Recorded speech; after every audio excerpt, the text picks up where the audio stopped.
জয় শনিদেব। প্রিয় দর্শক বন্ধুরা, আজকের ভিডিওর উদ্দেশ্য মার্চ মাস মেষ রাশির জন্য কেমন যাবে। এই মার্চ মাসে আপনার স্বাস্থ্য, অর্থ, কর্ম, প্রেম, বিবাহিত জীবন এবং বিদেশ যাত্রা, এই সবগুলি বিষয় নিয়ে মেষ রাশির জন্য আলোচনা করব। আপনাদের জেনে রাখা দরকার, এটা চন্দ্র রাশির উপরে বেস করে এই রাশিফলটা কিন্তু বলা হচ্ছে।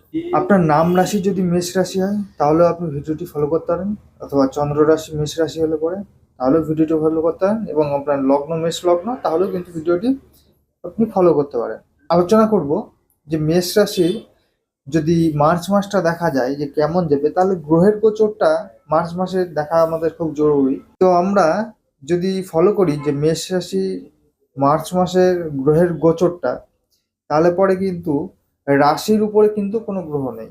দ্বিতীয় স্থানে বৃহস্পতি বসে রয়েছে, তৃতীয় স্থানে মঙ্গল, ষষ্ঠ স্থানে বসে রয়েছে কেতুদেব, এবং একাদশ স্থানে রবি এবং শনি, এবং দ্বাদশ স্থানে রাহু, শুক্র, বুধ, চন্দ্র। এই চারটি গ্রহ কিন্তু দ্বাদশ স্থানে বসে রয়েছে। তো প্রথমে যদি স্বাস্থ্যের দিক থেকে দেখা যায় যে মেষ রাশি মার্চ মাসটা কেমন যাবে, তো স্বাস্থ্যের দিক দেখতে গেলে মঙ্গল কিন্তু আপনার রাশির স্বামী হয়ে তৃতীয় ঘরে কিন্তু ভ্রমণ করছে। তো অবশ্যই শারীরিক দিক থেকে একটু নজর রাখতে হবে, এবং দ্বাদশ যেহেতু অ্যাক্টিভ প্রচণ্ড, রাহু, শুক্র, বুধ এগুলি দ্বাদশ স্থানে বসে রয়েছে, তো বলা যায় যে মার্চ মাসে আপনাদের হসপিটাল যাত্রা কিন্তু করাতে পারে। এবং সঙ্গে আপনার রাশির স্বামী মঙ্গল সে তৃতীয় স্থানে বসে রয়েছে, শরীরটা কমজোরি বা বমি ভাব, একটুতেই আপনাদের হাঁপিয়ে যাওয়া, এবং একটু ঘোরাঘুরি বা দৌড়ঝাঁপ কিন্তু করাবে। তবে যদি আপনাদের ভ্রমণ হয় এই সময়, সে ভ্রমণ হওয়ার সময়, ভ্রমণ করার সময় অবশ্যই শরীরের দিক থেকে কিন্তু আপনারা যত্ন নেবেন। তো স্বাস্থ্যের দিক থেকে যদি দেখা যায়, তাহলে পরে এখানে খুব একটা কিন্তু ভালো ফল আপনারা পাচ্ছেন না মার্চ মাসে। সঙ্গে পেটের কিছু প্রবলেম দেখা দিতে পারে, খাওয়া দাওয়ার উল্টো পাল্টা হলে পরে বদহজম, অ্যাসিডিটি এগুলো কিন্তু হতে পারে। এবার যদি আপনাদের আর্থিক দিক দেখা যায়, তাহলে পরে দেখুন দ্বিতীয় স্থানে বৃহস্পতি বসে রয়েছে আপনার ধনস্থানে, সঙ্গে আপনাদের শুক্র কিন্তু দ্বাদশ স্থানে বসে রয়েছে। যেহেতু শুক্র হচ্ছে দ্বিতীয় ঘরের মালিক, সে দ্বাদশ স্থানে বসে রয়েছে, আপনাদের যে ভোগ বিলাসিতা, আপনাদের ভৌতিক সুখটা কিন্তু বাড়িয়ে দেবে। এর কারণে আপনাদের অর্থ ব্যয় হতে পারে, আপনার দামি দামি জিনিস কেনাকাটার জন্য ব্যয় হতে পারে।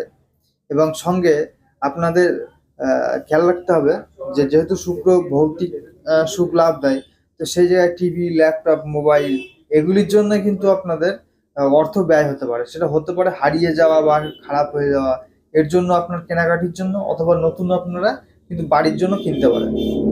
তো এর জন্য কিন্তু আপনাদের অর্থটা একটু বেশি ব্যয় হতে দেখা যাচ্ছে। তবে হ্যাঁ, এখানে যেহেতু বৃহস্পতি আপনার দ্বিতীয় স্থানে বসে রয়েছে, অর্থ মোটামুটি ইনকামের যোগ রয়েছে, কিন্তু ইনকামের থেকে এখানে দ্বিগুণ পরিমাণ কিন্তু খরচ হবে। এবার যদি দেখা যায় যে পড়াশোনার মধ্যে যারা আছে ছাত্রছাত্রী, তো তাদের জন্য কেমন যাবে মার্চ মাস। মার্চ মাস আপনাদের মোটামুটি ভালোই যাবে, কিন্তু তাও এখানে কিছু না কিছু প্রবলেমের জন্য আপনার পড়াই মন নাও লাগতে পারে। কেননা আপনার শরীরের দিক থেকে কিন্তু খুব একটা ভালো ফল পাবেন না, যার জন্য পড়ায় এখানে মন না লাগতে পারে। তো মার্চ মাসটা যদি দেখা যায়, এক কথায় বলা যায় যে যারা বিদেশে আছেন তাদের জন্য কিন্তু ভালো, পড়াশোনার জন্য যারা বিদেশে রয়েছেন তাদের জন্য কিন্তু ভালো ফল দিয়ে রাখবে। আর যারা বাড়িতে থেকে পড়াশোনা করছেন তাদের জন্য কিন্তু অতটা এখানে ভালো ফল দেবে না। এবার যদি আপনাদের বিবাহিত জীবন যে দেখা যায়, তাহলে বিবাহিত জীবন এখানে কিন্তু খুব একটা ভালো ফল দেবে না। যেহেতু সপ্তমপতি আপনার বসে আছে দ্বাদশ স্থানে, বিবাহিত ঘরের মালিক, মালিক বসে আছে আপনার দ্বাদশ স্থানে।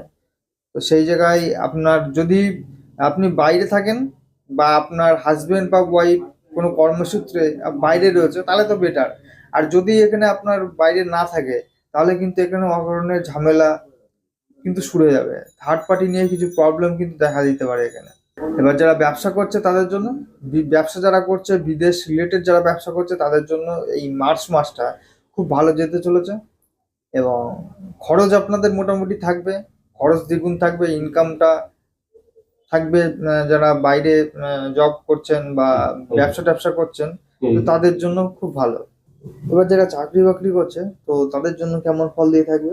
এই মার্চ মাসটা। দেখুন, যারা চাকরি করছেন আইটি সেক্টর বা বিদেশে রিলেটেড কোনো আপনি জব করছেন বা কোনো কর্ম করছেন, তাহলে আপনার জন্য ভালো। আর না হলে পরে এখানে আপনার যে বস আছে সেই বসের সঙ্গে কিছুটা মতবিরোধ হতে পারে। তো মার্চ মাসটা যদি দেখা যায়, তাহলে মার্চ মাসে কিন্তু খুব একটা ভালো ফল দিচ্ছে না এখানে মেষ রাশির জন্য। এবার আপনাদের যদি রাশি জানা না থাকে, তাহলে অবশ্যই এই ভিডিওর নিচে কমেন্ট বক্সে গিয়ে আপনার ডেট অফ বার্থ, আপনি কখন জন্মিয়েছেন এবং কোথায় জন্মিয়েছেন, এই 3টে জিনিস সঠিক হওয়া চাই। যদি কমেন্ট করে লিখে দেন এবং আপনার যদি রাশি, লগ্ন, নক্ষত্র না জানা থাকে, তো আমরা অবশ্যই আপনাকে জানিয়ে দেব। এর জন্য কোনো ফি লাগবে না। তো আজকের মতো ভিডিও এখানে শেষ করছি। আবার দেখা হবে নেক্সট ভিডিওতে। ততক্ষণ আপনি ভালো থাকুন, সুস্থ থাকুন। ধন্যবাদ।